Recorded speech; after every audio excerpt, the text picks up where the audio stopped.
Hello everyone, this is part 44 of What If Naruto was in Anbu at 6, and I hope you guys enjoy this video and to like, to subscribe, to share, and check out the playlist, to see more comment down below. Now let's start the intro. They call me a god. They call me a god. They call me a god. Join my membership, the perks are great. It's in the description. Bone-shattering cracks resonated through the hollowed chamber.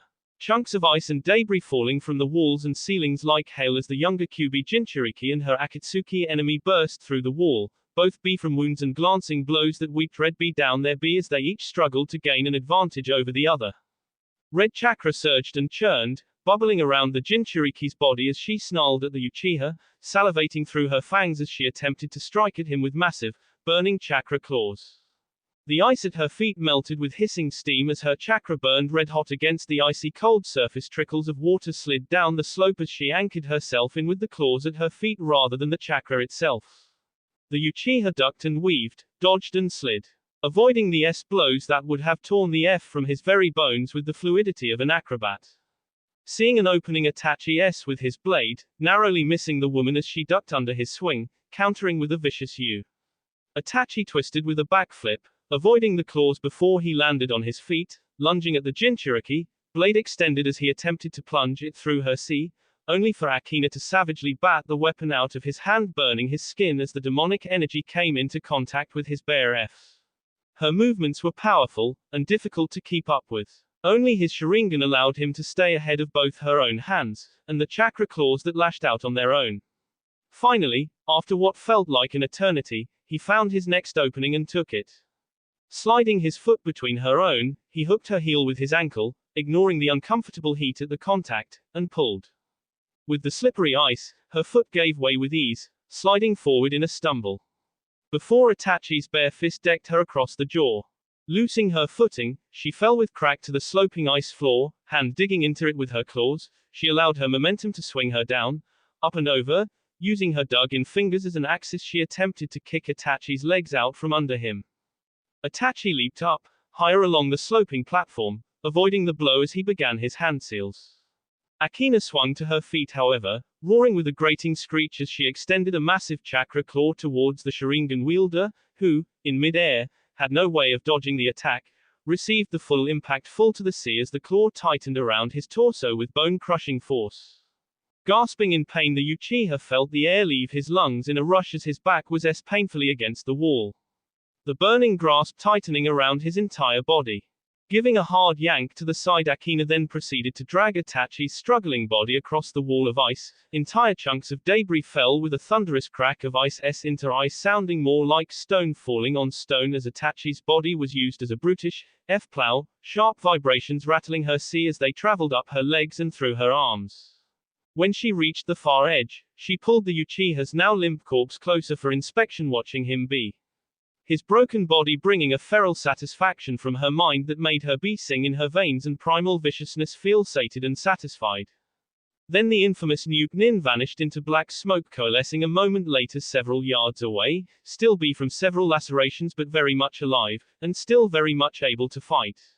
Mangekyo Sharingan glaring into animal red. Clouds of moisture seeped down from the walls around him, glass eyes glossing over with dewy residue as metal joints creaked with slow, cautious movements. Above him, Gaara watched the legendary puppeteer. Training with Kankuro had taught him much. He'd have to thank his brother for this. Puppets were notoriously useful in ambush and reconnaissance operations. More so with the former than the latter, but regardless, all puppets had one major weakness. They had no senses. Of course, one could put a camera to record or send a live feed back to the wielder if they really wanted it, but such a thing didn't help much in a straight fight. Puppeteers needed to be able to see the battlefield with their own eyes in order to successfully engage an opponent. Or at least had to have some way to perceive the battlefield themselves so that they could lead their puppets' reactions accurately. Whenever they couldn't see the battlefield, the only thing they could rely on was a puppet's movements. If it was struck with any kind of force, the vibrations would travel through the chakra strings, alert the puppeteer as to what had moved, be it a limb or a piece of the C chassis, and they'd have to react accordingly. Often with minimal success. Sasori's physical body was a puppet as well. one that had the senses of sight and sound. But Gaara highly doubted anyone would have the patience or the skill to replicate the entire human nervous system on wood to fully replicate skin. Sasori most likely didn't have the sense of touch. Advantageous because he couldn't feel pain. But any warrior knows that all senses are important. Sometimes, pain was the most important of all. He'd teach Sasori this today. Carefully he focused his power, crawling 5 single grains of sand onto Sasori's head, hands and feet. One on each. It wasn't much, but with some concentration he should be able to keep a general perspective of the Nuke Nin's location once the mist became too thick for unaided eyes to tell. He would place more, but he needed to focus on the sand he currently had coating the walls. Those grains were coated with as much chakra as he would risk placing on them, any more and Sasori would discover what he'd done. If he hadn't discovered it already. The Kazekage closed his eyes, expanding his senses to the rest of the sand he had dispersed through the room, focusing on their vibrating movements and trying to increase the frequency of their shaking and thus, increase the level of the mist that was slowly choking the lower chamber. The main priority here was saving Yugito. Sasori was a secondary objective in the cage's mind at best. They had to get the Neko out of his grasp. No easy task, but one Gaara hoped to accomplish. Soon, the mist became thick enough for Gaara to emerge from the tunnel, signaling the two Anbu to hold their position before he leapt down into the fog below. Immediately the sand that had been scraping against the ice walls surged to his feet, catching him in 2 hovering platforms that were barely large enough for the balls of his feet, but he managed, easing himself slowly down onto the snow and ice-covered floor without nary a sound before sending the grains of sand back to the walls to continue producing the protective mist that shielded him from sight. He focused on Sasori's movements again, tuning his senses to the 5 grains of sand on his person. The puppeteer still had not moved, possibly consoled by the fact that his opponent could not see him any better than he could see them. Which would be true under most circumstances. His caution due to his fear would be his downfall. Placing 2 fingers to the base of his T, lining the tips with chakra, the Kazekage let his voice emerge. You almost had me the first time. He heard the shuffling of movement, the crunching of snow beneath the weight of a body, followed by the crunching scrape of ice being shattered by the weight of some kind of impact. Ventriloquism. It paid to have a brother who was a puppeteer. Kazekage. Sasori hissed, his voice emerging to Gaara's right, also being thrown by the Nuke Nin for the same purpose of misdirection. Unlike him though, Gaara could tell where he was. I should have expected those Anbu would find you. Did you enjoy your rest? This time Sasori's voice emerged from above, and Gaara fought the urge to look upwards. He couldn't make any indication to his position. Perhaps I should send you back to it. Throwing a kunai into the air, the Kazekage waited for a moment, once again gathering sand beneath his feet. There was a dull thud as the blade impacted ground and Gaara once again heard the sound of feet crushing the snow as Sasori moved one of his puppets to attack. Gaara used the sand beneath his feet to rise from the snow, rushing forward through the air, the rustle of his clothing being the only evidence of his movement, drowned out by the sound of moving puppets. The Ichibi Jinchuriki drew 2 kunai from his borrowed satchel, holding the blades firmly in his fists as he focused all his attention on the grain of sand atop Sasori's head, lunging for it through the mist. Metal gouged deeply into reinforced wood, his wrist jerking awkwardly with the sudden resistance. He grit his teeth, ignoring the pain as he pushed forward, feeling the kunai slide across the surface before the resistance against his blade vanished as Sasori's head jerked to the side in reflex. Then Gaara caught sight of a dozone weapons hurtling towards his airborne body. He let himself fall, the sand propelling him doorward, dissolving into grainy clouds as he dispersed them.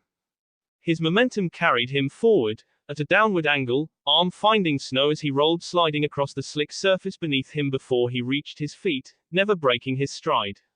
Never slowing down. He couldn't. Not unless he wanted 100 different projectile weapons sinking into his back. Sasori followed the sounds of his footsteps, continuing to fire as Gaara dodged and weaved, swerving left and right, avoiding the strikes through purely random movements and luck, not able to see the incoming attacks through the mist as he made it to the wall and used it to jump towards a different angle before he reformed the clumps of sand at his feet, effectively vanishing from Sasori's only means of tracking him. He struggled to keep his breathing even and quiet, heart pounding within his sea with the force of 1,000 beating drums as he swallowed thickly, hands shaking as he worked to push down the adrenaline and keep his thoughts together. Below, Sasori was faring better, but not by much, as he felt the deep grove right beneath his left eye. He had remained within this mist because he had been under the impression that none of his assailants could see him or strike at him with any less ease than he could. And snow made it notoriously difficult, if not impossible, to approach undetected. But the Kazekage could do both. How Sasori did not know. But it was clear he needed to get out of here. Still, there were risks. Many risks with emerging from the mist to the catwalks above. There were 2 Anbu up there, and though he could best them easily in any other circumstance, it was a good 20-foot leap between any of the walls and the nearest solid platform. 20 feet where he would be open to any attack. A good Anbu needed less than half of that. And he doubted they wouldn't have some kind of strategy in place in case he simply tried to climb the walls, perhaps explosive tags or even chakra-absorbing seals which would completely immobilize his puppet for a short time. Time he couldn't afford. He had to decide soon what was more risky, the Anbu above, or the Kazekage below. He looked down to where he could still faintly see Yugito's pale blonde hair. Her skin was turning a sickly hue from the poison that flooded her veins and would very soon kill her despite her demonic resilience. To Sasori, it was his survival that mattered to him. Pain's cause was not his own. The man was powerful, unbelievably so. But all around him his plans were crumbling, and it was time for the new nin to see his losses. The money had been good for the time. But it was not worth his life. Not the money, and certainly not the delusion he fought for.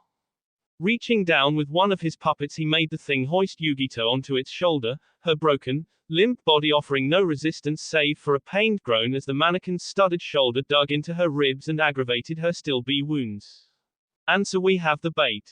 Without a second thought, the Sunan Yugnin sent his puppet crawling up the walls, clawed feet digging gouges into the ice as he shimmied his way up the slick surface, breaking the veil of mist after a brief moment of struggle. Not more than a second or two later he felt the fluctuations in the strings between his puppet and himself. Injuries, most likely with a large blade. Like a sword, not kunai or a shuriken. That meant the attackers were close. Good. The sudden loss of weight from the puppet's shoulder, alerted to him by the shift in the puppet's center of gravity, confirmed his suspicions. He didn't waste another second. With a deafening bang that was not unlike a door being but thousands of times louder, Gaara could only watch with horror at the sounds of bees striking the floor along with the sounds of shrapnel scattering throughout the room and the smoking husk of Sasori's puppet, still burning with accelerant fuels, cast a dim glow through the mist as it crashed down from its place on the wall. He felt Sasori move. There was no time for no time to check or think of what their condition was, what Yugito's condition was. He had to end this, now before Sasori could gain the advantage. Not wasting time to gather his sand, he ran across the snow-covered floor, the crunch of his feet lost amidst the still echoing cacophony of the falling shrapnel. And Sasori's own puppets moving off in different directions in an attempt to confuse through the echoes of sounds. Brandishing 2 kunai, Gaara ran up the side of the wall, eyes fixed on where Sasori was before he emerged from the mist, finding the back of the Suna ninja's head in his sights. With a powerful leap, he closed the distance between them, watching as Sasori turned, his wooden features belying no shock as Gaara's hands rushed forward, blades at the ready. With a flourish, 10 blades emerged from the puppeteer's back, flashing forward towards Gaara, who hastily blocked as best he could, wincing as one of the blades see into his shoulder and another into his left side. He leapt back, away from the wall, cursing before, with a swirl of air the sands came to his call, coalescing into a single solid spike not much longer than a short sword and only half as thin, sailing straight towards Sasori's ankle. It struck, shattering the metal joint, nearly severing the entire foot as the sand construct twisted like a drill before dispersing, sending the red-headed ninja down towards the lowest floor with a startled cry as Gaara fell onto his back against the snow, a solid crack as his head struck something definitively harder than flakes of frozen water. His vision swam, colors beat together as everything felt decidedly off.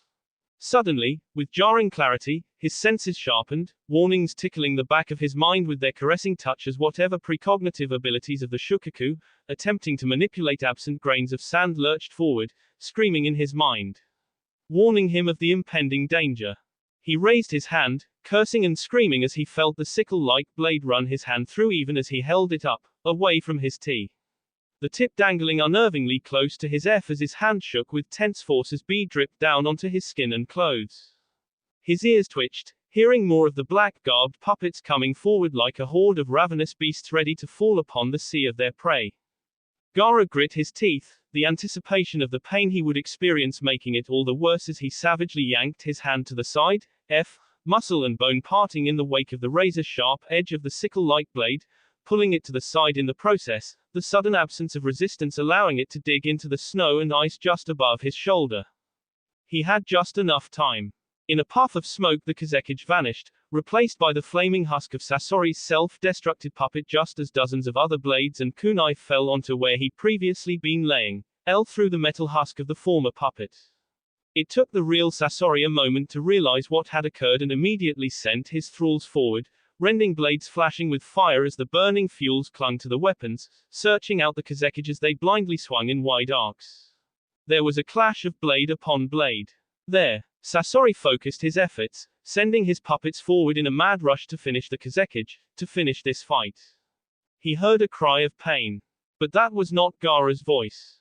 A shadow fell over the Nukenin and he twisted around from his place on the floor, glass optics barely able to take in the hard sight of the Kazekage's face before something his head, reinforced wood and metal giving way beneath pure force rather than the honed edge of steel as the tip plunged into the only other organ remaining besides his heart. His brain. A jerk. Nothing more than that, and Sasori of the Red Sands fell still. Gaara's weight, unnoticed as it crashed on top of him from where he had fallen. The Kazekage panted, gripping with his remaining good hand the kunai lodged in the Suna ninja's skull. Slowly, he stood, sea heaving as he sucked in gulps of air with wild greed as his injured hand shook and twitched at his side, a throbbing pain centered around the injury that the Kazekage could slowly feel burning up his arm. Poison. The Kazekage thought, wincing before he grasped his forearm tightly, hissing through clenched teeth as every movement jostled the nearly severed fingers. Nerve damage. He'd see through the hypothenar muscle groups, spasms will begin shortly all around his arm once the adrenaline down. He'd probably see through 2 metacarpal bones, maybe more, he wasn't sure. Damn it. A strangled, wet gasp, almost a gurgle more than an intake of air startled the Ichibi Jinchuriki, drawing his attention away from his shaking limb. He turned, stumbling for the sound that indicated a survivor, hoping he wasn't too late. As he marched closer towards the source his teal eyes found the dark lump laying on the floor. Reaching it, he knelt slowly, cautiously pulling at its shoulder until it rolled over, revealing one of Sasori's puppets. There was a gasp beneath the puppet as Gaara finished pulling the thing away, revealing one of the Anbu that had come to his rescue, the puppet's rending claw blade protruding from the man's sea. The man's chipped blade lay in the snow, useless to him now. The Nina gasped, gurgling on his own attempts at breathing, or perhaps speaking either way. It was being caught and choked by the bee that flooded his tea and mouth, bubbling up until it spilled down the sides and bottom of his mask. The Kazekage reached down, fingers brushing over the mask's ridge before he stopped, the body beneath him becoming still as life fled from it. Too late. Gaara closed his eyes, brow creasing in something akin to pain, lips pursed as he let his hand fall away before he continued to pass his sight over the battlefield. The puppets, inactive and useless with their master lay across the snow, dotting the perfect white surface with splotches of black, like some macabre mimicry of the The fire from the one that had blown itself up all but put out now, though embers still struggled for life. Then he found Yugito. He could only see her back from where he stood, face down in the snow, head turned away from him, wounds weeping red, her skin a sickly pale from bee loss and poison. His tea tightened with apprehension, a leaden weight falling in his gut before he stood and made his way over to her, not even daring to hope that she was somehow alive. When he reached her, he gently drew his hand, almost as though afraid to come in contact with her before he gingerly rolled her over towards him. Numerous sea and lacerations were scattered across her body. Horrifying wounds that weeped crimson that stained the snow beneath them with blotches of red, shrapnel and slivers of metal dug under her skin across her stomach, upper thighs and shoulders, with one having deep along the side of her and burns blackening her skin. She was Slowly Gaara stood, pulling himself away from Yugito's form, leaving her pale visage alone on the ice-covered floor, clothing barely covering her as a single trail of bee leaked from her mouth and her bleached blonde hair spread out behind her like a halo. He closed his eyes, a bitter taste settling along the back of his tea as his fists clenched. He should take her back, he should take them all back.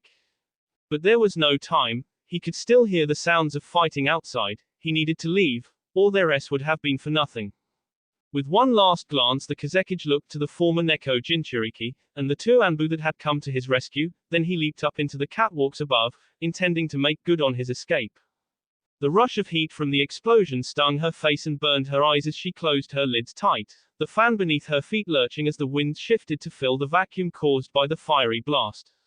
She shifted her course, swiveling around until she dipped low into a dive, eyes scanning the open skies for a sign of her opponent, finding most of her vision of the sky blocked by black smoke.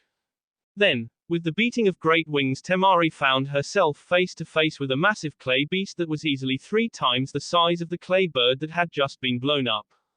Dragon, was the thought that passed through her mind before she was forced to enter into another quick dive to avoid the synthetic creature's massive jaws as it lunged for her, curving upwards in a climb to pass behind the creature's beating wing. Rising over the thing, the blonde Suna Kanoiki turned her head to the side, catching sight of the smiling Deodara as he stood on the dragon's back, between the shoulder blades and wings. She turned, pulling away before the beast began a turn to face her. It was still slow. Faster than the bird but still slow. She her turn with a whiplash of the tail end of the fan, using the momentum of the move for added speed as she rushed forward towards the clay wielder as she watched the beast open its mouth. She wondered if it was going to breathe fire or another type of long-range attack, only to see 2 smaller dragon-like creatures emerge from its gaping more like blobs of hacked phlegm before their wings extended as they rushed towards her, the creature's bulbous tail shortening in accordance to the clay it expelled. Temari cursed, drawing her 2 smaller fans as she swung them in front of herself, releasing hails of rending wind blades that S into the smaller beasts. The attack C into them, S what would have been horrendously B wounds had they been of F and B as razor-sharp edges carved through their B faces N and wings, watching as they exploded with a shockwave of flame and concussive force that rattled her body even as she pushed forward through the fires rising as she pushed through the veil of smoke finding the head of the lumbering dragon directly in front of her.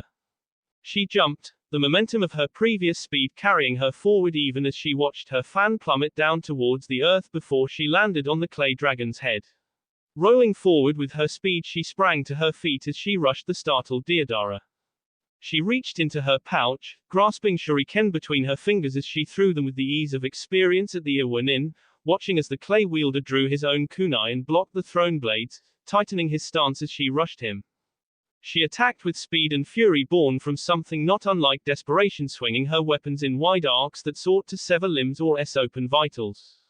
For all his lack of skill in hand-to-hand combat, Deodara dodged every blow with jerky, awkward movements as he struggled to find an opportunity to counter or increase the distance between himself and the Suna Kanoiki, feet shifting over the surface of the clay dragon he'd made as he tried to find some way to keep his bearings over where the surface ended as he backpedaled and slid to the left and right in wide dodges in his attempts to avoid the razor-sharp blades that could see through stone. Finally she overextended, showing her attack's next direction before she delivered. Catching the Suna Kanoiki's wrists, he held them tight as he twisted her around so her back was pressed up to his C, arms crossed in front of her, fists held firmly so the wind blades pointed upwards next to Deodara's own shoulders, fingers clenching over hers in hopes to cause some kind of damage to the fans themselves, minor as it may be, and also to make sure she didn't shift her wrist. A few notches inwards and those blades will be C into his shoulders and possibly his N. Temari cursed, struggling in his grasp before she looked up towards the cloud-obscured height of the ice fortress, flashes and dark rumbles not unlike rolling thunder reaching her ears as she grit her teeth. Anger and determination flooded her veins before she dipped her head forward and savagely threw it back, hearing AF thump as she felt the sting of teeth against her skull. She did it again, and again, feeling Deodara's grip slacken after the third strike she pulled herself out of his hold with little grace to speak of, falling onto one knee as she scrambled away from him, watching as the Iwa ninja cradled his broken and B nose, dark red B dripping between his fingers as he glared at her with such hatred she felt her skin crawl as she tightened her grip on her 2 fans. "UB." The Iwa nuke nin growled as he spit out a glob of B before he smiled a smile full of malice and wicked glee. Reaching down to his pouch the Iwa ninja felt around for the designated C4 bag. Temari grimaced as Deodara seemed to melt for a moment, a sliver of black extending from his hazy form a second later as a clone was forged next to him, the real Deodara's hand on its shoulder as he smiled. The Iwa ninja chuckled. Let's see your wind chakra stand up to bombs that you'll be breathing. Temari could only watch with mounting dread as the clone began to grow, bloated and disfigured as something grew inside of it. It was the solid impact of a kick to his C that sent Kisum staggering back, a smile lifting his B-lips as wide, gleeful eyes snapped to and fro, mind traveling a mile a minute as it struggled to keep up with the ever-shifting chaos of the battlefield and his 3S opponents. He knew one thing though, he needed his sword which lay on the ice just a few yards away. The old man and the Suna kid were between him and it. Not too bad. He always did love a challenge. There was a crunching of snow behind him, a meter, maybe two. Not attacking, circling, waiting. The copycat. B-fangs were revealed a little more as the monster of the mist readied himself, putting up his fists in a defensive stance as he kept his senses fixed on his three opponents, holding his position. Yoshihiro was the first to rush him, sporting the least number of injuries, or at least handling them much better. In comparison to his two allies, Kisum knew he needed to focus on him more. Kakashi was tired, skilled, but tired, making mistakes. And the Suna Nin's suit was already damaged, servos whining and wood creaking. He may pack a bit of a punch but nothing he wouldn't be able to deal with even outnumbered. He stepped forward, hand lashing out and wrapping around the massive war hammer Zen, stopping the hammer's forward momentum with brutish ease with one arm, his free limb lashing out in retaliation. Yoshihiro deftly raised his left arm, feeling the sheer force of Kisum's fist through the thick iron of his arm guards, wincing before he kicked out with his right leg, his boot into the juncture of Kisum's ankle and foot. He felt the limb falter under his weight, almost smirking as he hoped that he had broken the shark man's ankle with that blow.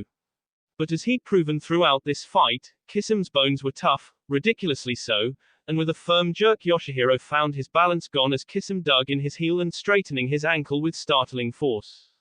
The Tsuchikage tightened his grip on the hammer's shaft, refusing to release the weapon even as he scrambled to do little more than fall on his A. The whirring of servos and the heavy thuds of wooden footfalls alerted Kisum long before his eyes did. With a heave he pulled Yoshihiro's hammer, man and all, forward, the metallic head against the side of the approaching fist hard, sending the lumbering behemoth's strike off course, just barely grazing past his shoulder before he lifted his foot and kicked Yoshihiro in the ribs, finally loosening his grip on the weapon as he sent the old man sliding across the snow and ice. Kisum grinned, hefting the hammer in his hands before he swiveled around on his heel, weapon extended as he swung, the sound of feet sinking into snow warning him again of Kakashi's movements.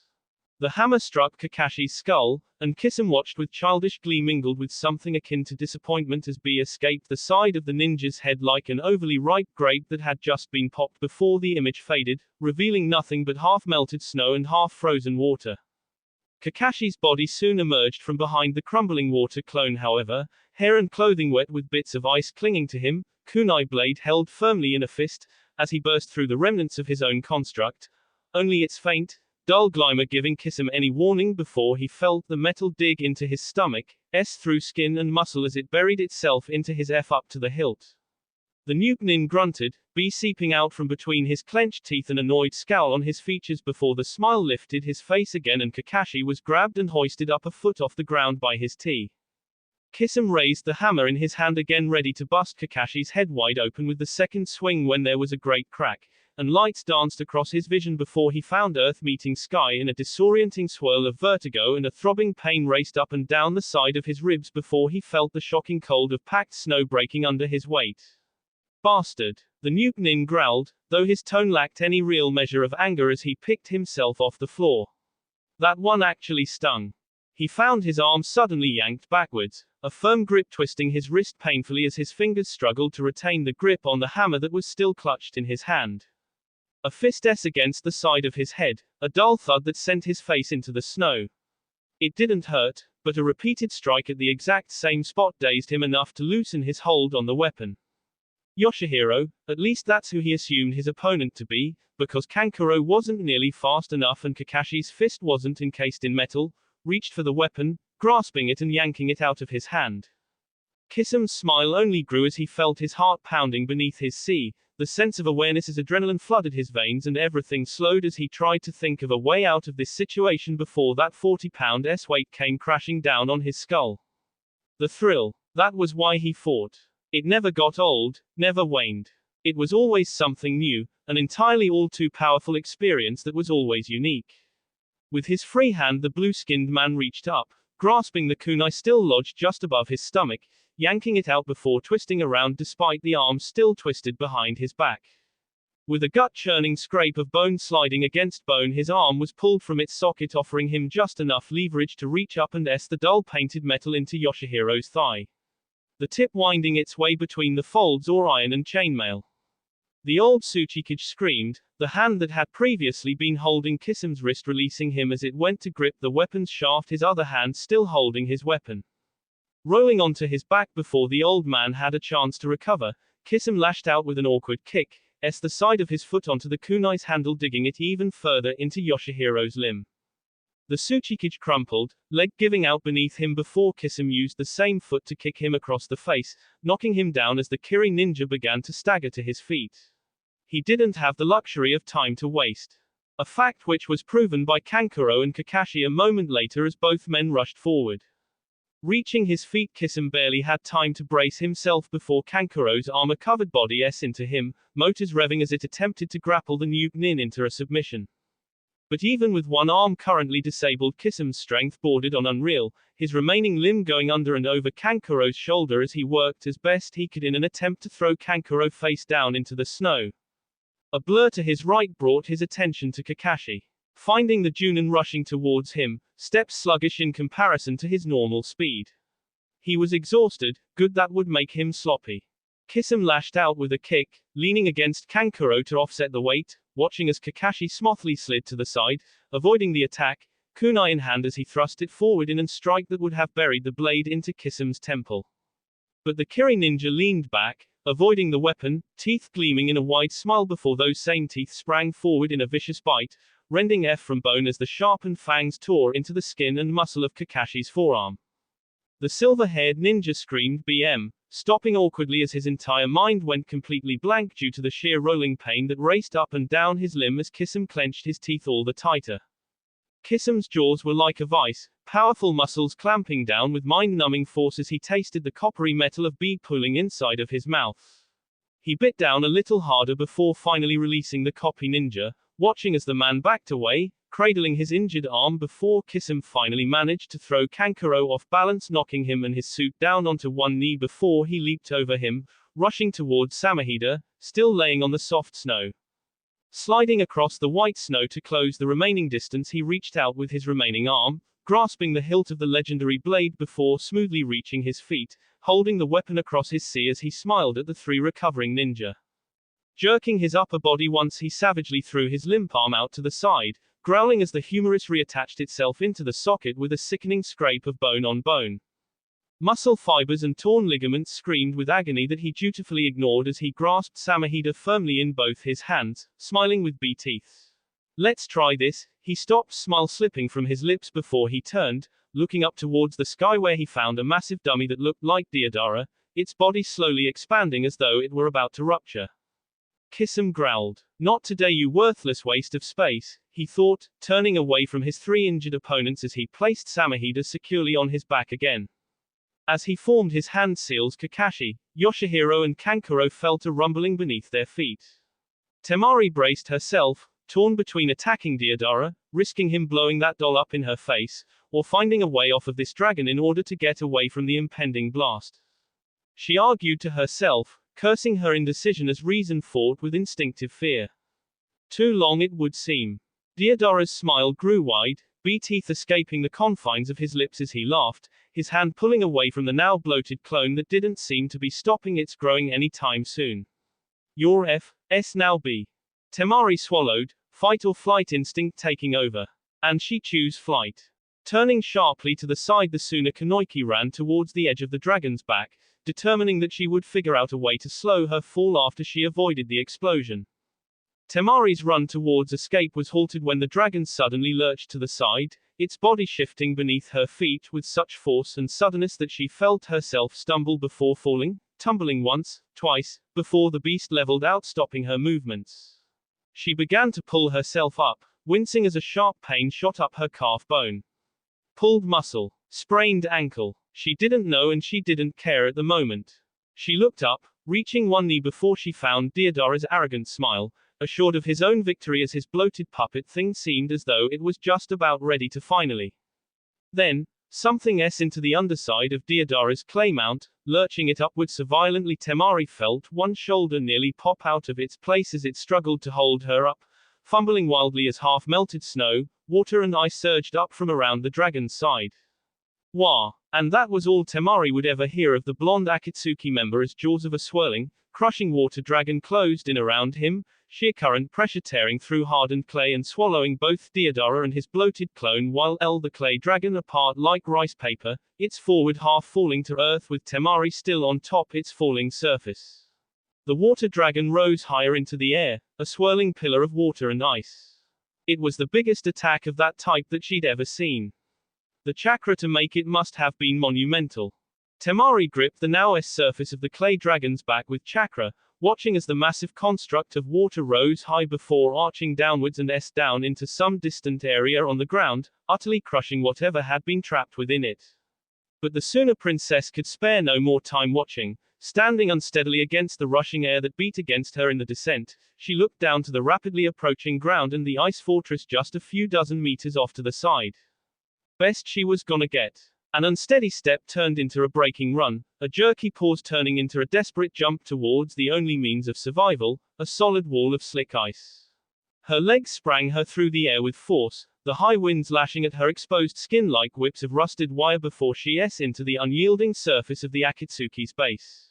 She wheezed out a curse as her breath was pushed from her lungs and ridged slopes of frozen water bit into her body as she struggled for some kind of grip or purchase with both chakra and her bare limbs as pure momentum sent her tumbling down the sheer drop in an uncontrolled roll.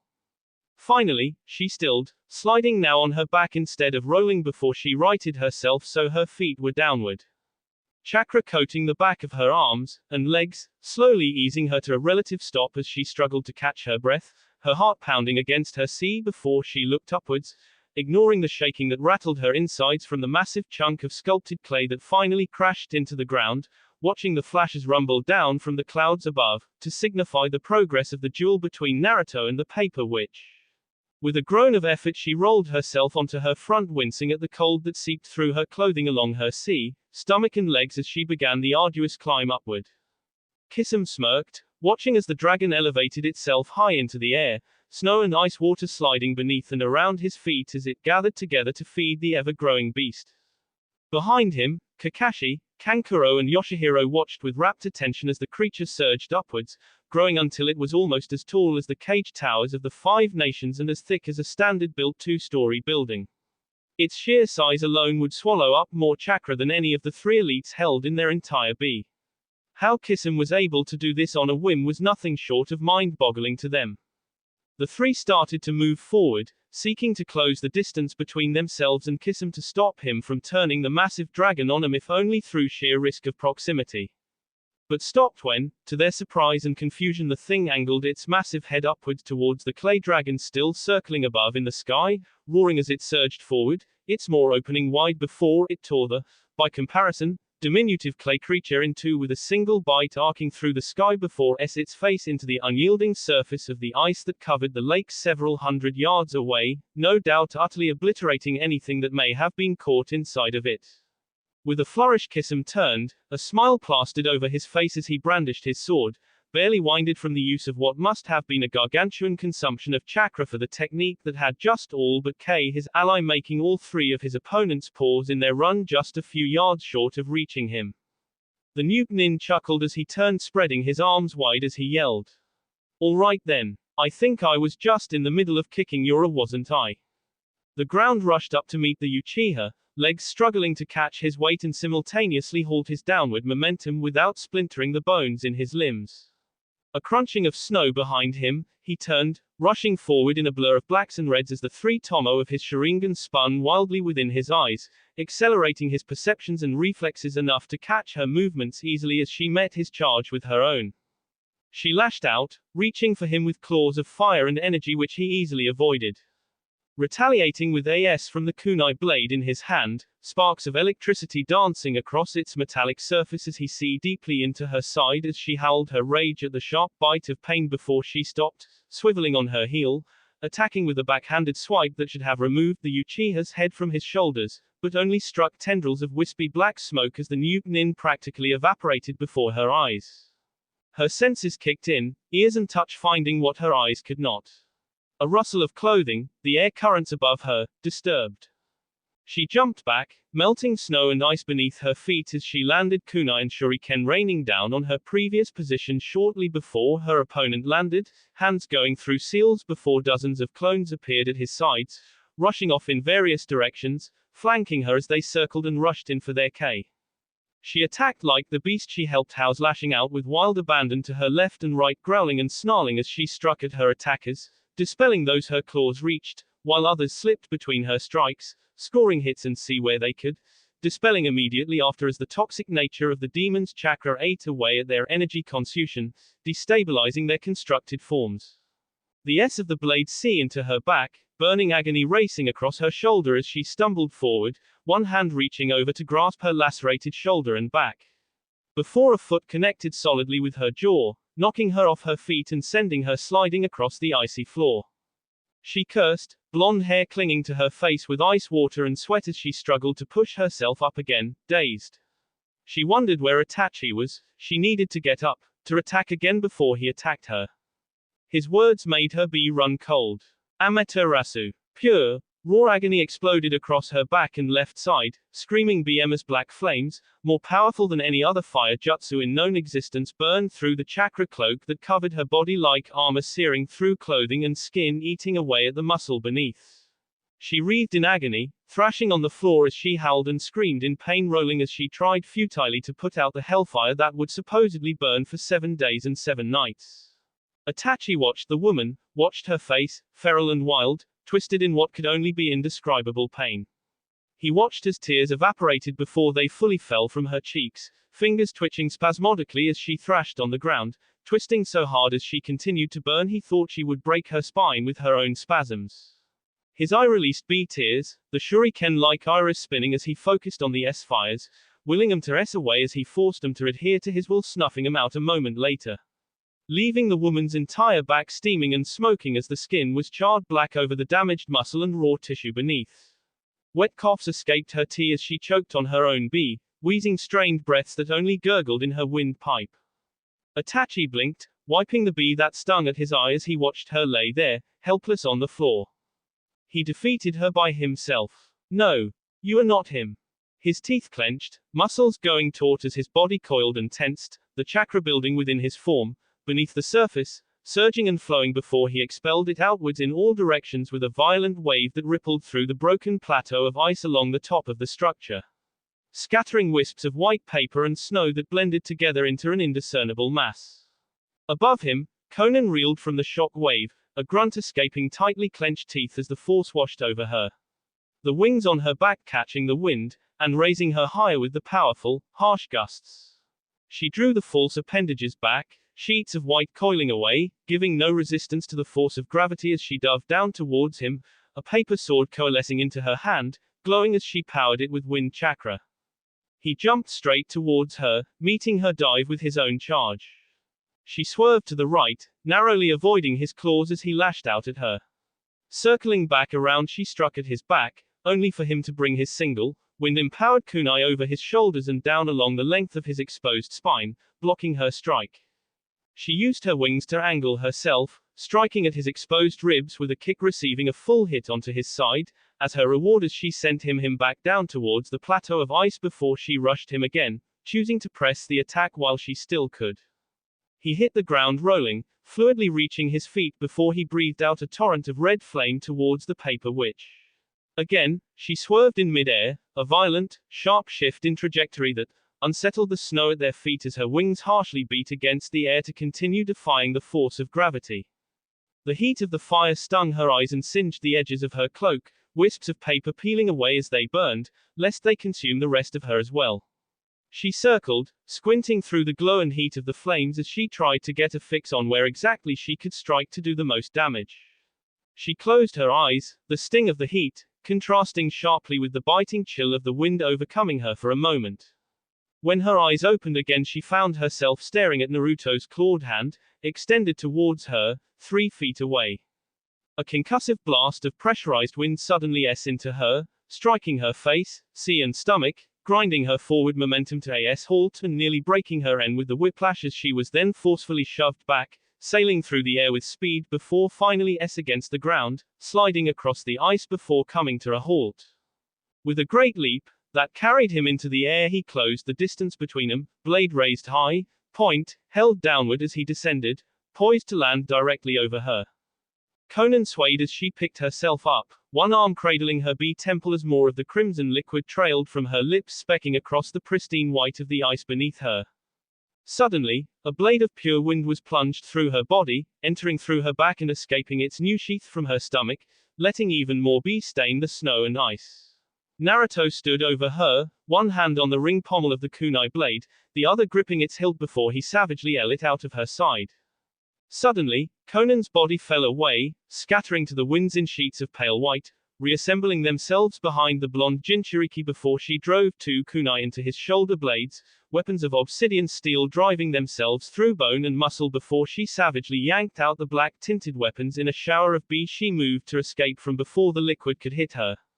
Naruto staggered forward, stumbling before he caught himself, resting on one knee, he breathed heavily, the heat of his breath visible in the cold air as it escaped his lips in harsh growls.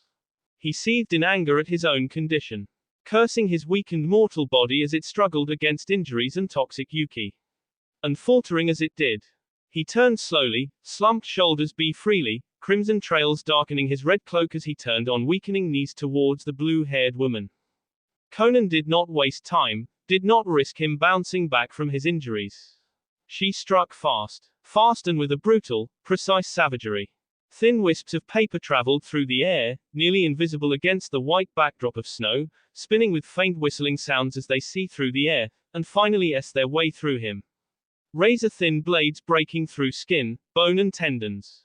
Escaped his body as though he were some macabre sprinkler, rivulets of red specking across the flat surface they stood on in every direction. He gasped, feeling the agony of each tendon and targeted muscle group as the powerful wind element see its way through his body. Previously taxed muscles melted away into lethargy and laxness, and he shook with the sheer effort to remain standing. Conan rushed him. Fueled by adrenaline and battle haze, she didn't relent in the attack, even when every cognitive thought and restraint within her body screamed at her to pull back. To cease striking at him lest she kill him and undo all their years of effort and work.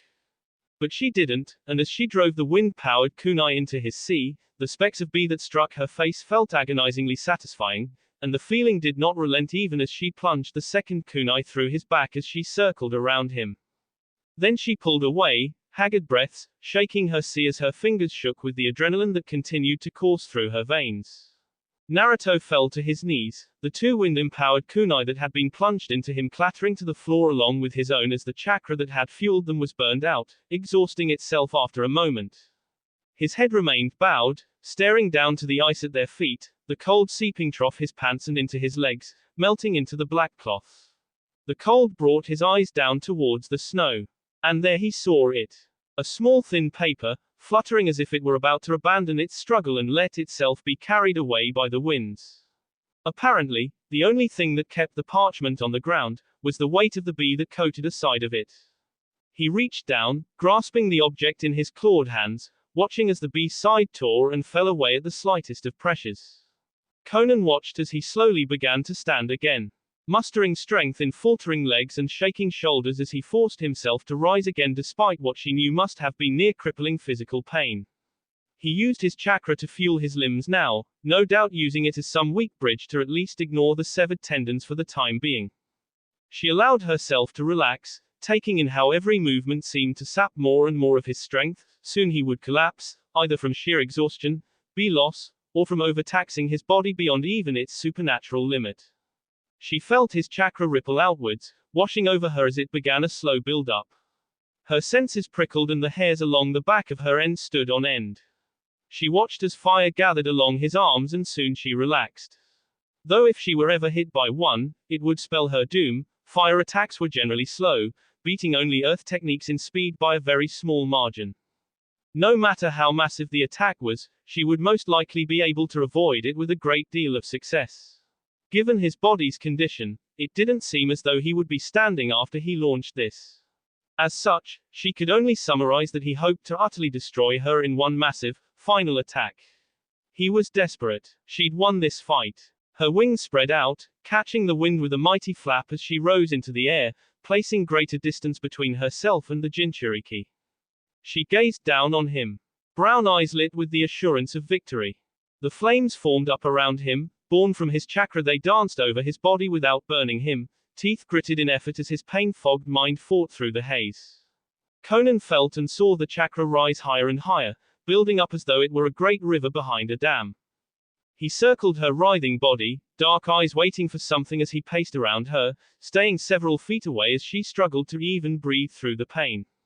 She twitched and groaned, hands scratching at the surface of the ice, as her body feebly attempted to respond to the commands her mind was issuing her limbs. It is most curious, the Uchiha said, slowly stepping forward so that he was in her line of sight, waiting until a glassy eye registered his presence. You've fought with him before, he continued, staring down to her as he met her gaze. And for some reason, he has not KU yet. He paced a little bit more, retreating from her line of sight as he continued to speak. He could clearly defeat me. Kisame, Deodara, Toby, all of us, were needed to disable. We may not have been going for the K blow. But I have very little doubt that should any one of us face him alone, we would be hard-pressed for any measure of victory over him. He paused almost in contemplation before continuing. But you, does he hold back maybe some sentimentality? Or perhaps your lives are interconnected, like the lives of any Jinchuriki is entangled to their Bayu. When he looked at her, his eyes burned with something other than apathy, embers of emotion smoldering in the bee eyes of the Uchiha. If so, then you are the only means for him to be K. His eyes drifted, landing onto the dulled surface of the kunai in his hands. His one weakness. Akina coughed more, bespattering the ground in front of her as it dripped from her mouth, seeping down through the snow and spreading like red ink. Itachi took a breath, closing his eyes as he allowed his senses to spread outwards. The lids of his eyes snapping open a moment later with a sharp intake of breath as his gaze trailed upwards. Impossible, how could he have recovered this much power so quickly? He looked to the immobile young woman on the floor and then felt his gaze travel to his kunai again. His one weakness. He straightened, the cogs of his mind turning slowly but surely.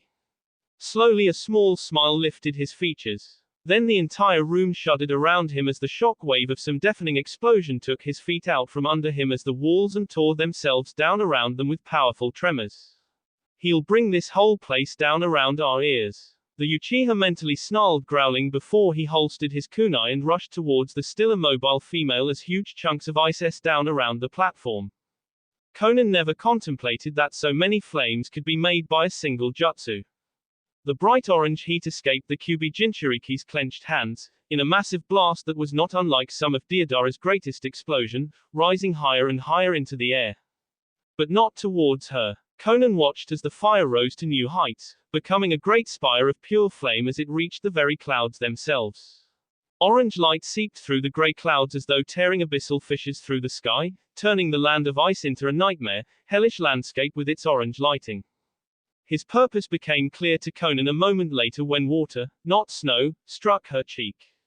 Horrifying realization settling over her features. The blue-haired Kanoiki only now realized just how high she truly was. She could almost feel the new moisture in the air, as though a thin mist had settled into the area, prickling her skin like the desert sand on a windy day. She turned, altering her course into a sheer dive, wings coiling back to almost let her succumb to gravity in a complete free fall. But it was too late, far too late, and in a drenching shower, Conan found herself soaked, head to toe in freezing, ice-cold water, wings falling apart at the seams, layer after layer peeling away and scattering to the winds.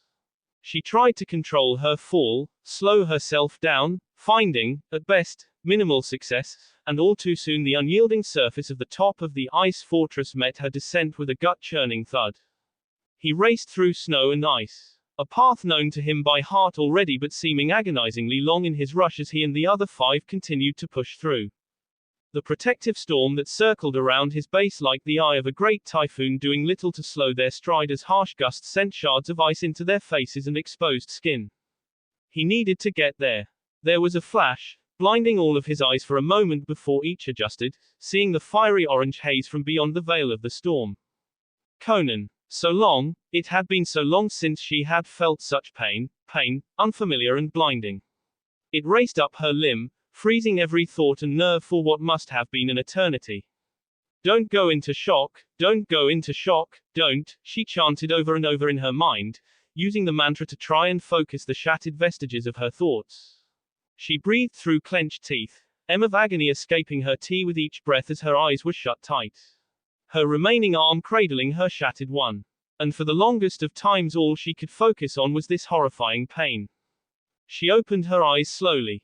They blurred and were almost unregistering as she looked on his collapsed form just a few feet away, slowly picking himself up from where he'd fallen from exhaustion. How could he still move? This was beyond determination, beyond sheer willpower or even raw power in itself. This was inhuman. He should be at the very least, a broken shell of a man laying on the ground in agony. Not pushing himself to his feet with slow, grueling progress, sickening squelches of shifting churning her stomach with nauseating effectiveness. She cradled her arm, hissing with each jostle of the limb as her weight shifted with each attempt to get to her own feet.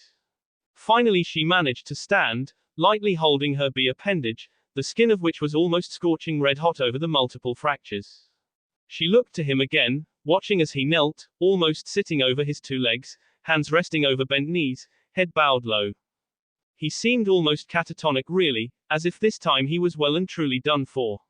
As if somewhere between picking himself up off the floor and reaching this position his body said that enough was enough. His breathing, from what she could see, was shallow and even, as though he were asleep.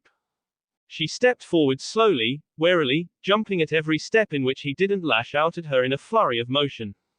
Seeing him this still, it was an unnatural thing.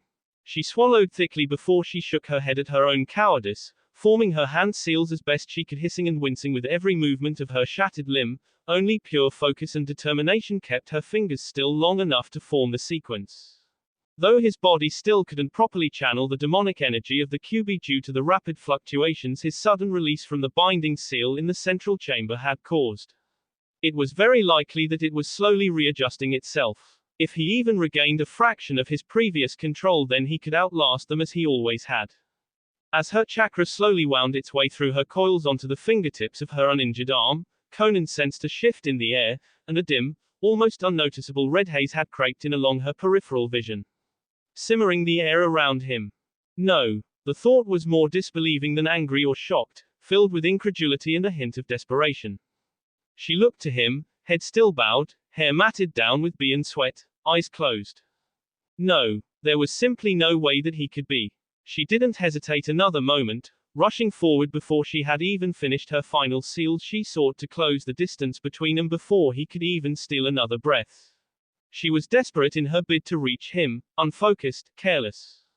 In a single fluid motion, Naruto's previously still form sprang to life, reaching down, through the cottony white snow at their feet before he pulled away the lone kunai he had at his disposal. Wet and frostbitten, the biting chill stung his bare hand as he grasped the handle. But the pain was of little consequence, and with one final, desperate lunge, the Jinchuriki threw all of his weight into a powerful forward thrust that plunged the dark, diamond-shaped blade deep into the startled Conan's stomach. The blue-haired Nuke Nin felt her gasp choke her as her bee met the sharp exhale within her tea, gurgling on the dark liquid. Her hands grasped at the wound, the seal construct away into nothing as her focus was broken. Naruto's weight crashed into her, knocking her flatly onto her back as the Devil King fell on top of her, the last of his weight driving the blade even deeper into her stomach cavity. Naruto breathed heavily at her side. He began to push himself away before his body finally gave out, going into shuddering spasms as he convulsed and choked on his own bubbling bee in his tea as both mind and body began to give into shock before he fell still, eyes rolled into the back of his head. Conan gasped in pain, bee bubbling up her tea as she shuddered, rolling onto her side as fire slowly surged through her veins. Somewhere in the back of her mind she realized that perhaps he'd done something more than just her. Glassy doe eyes opened, staring across the flat plateau towards the dull gray horizon, the sun blocked out by rumbling storm cloud. A shadow fell over her, and for one long, agonizing moment the blue-haired woman thought that Naruto had somehow stood up again and was about to finish the job, when she felt a hand gently cupping her chin, carefully bringing her gaze to where it intended. There she found the purple-hued rings of the Rinnegan, looking down on her, Yahiko's animated body looking down on her with more concern than she'd ever seen in these last 2 decades. Her eyes grew heavy, and her trembling arm reached up, caressing the cold cheek of the corpse with trembling fingers, leaving ugly traces of her beat or the surface of his skin. Her mouth moved, but no words came before her eyes finally closed and her head fell to the side, leaving only fury to replace the worried expression that had graced the Akatsuki ninja's features as he turned his legendary dojutsu onto the Kyuubi's Jinchuriki. That will be all for this video. Be sure to like, subscribe, share, and comment down below for more videos. Goodbye.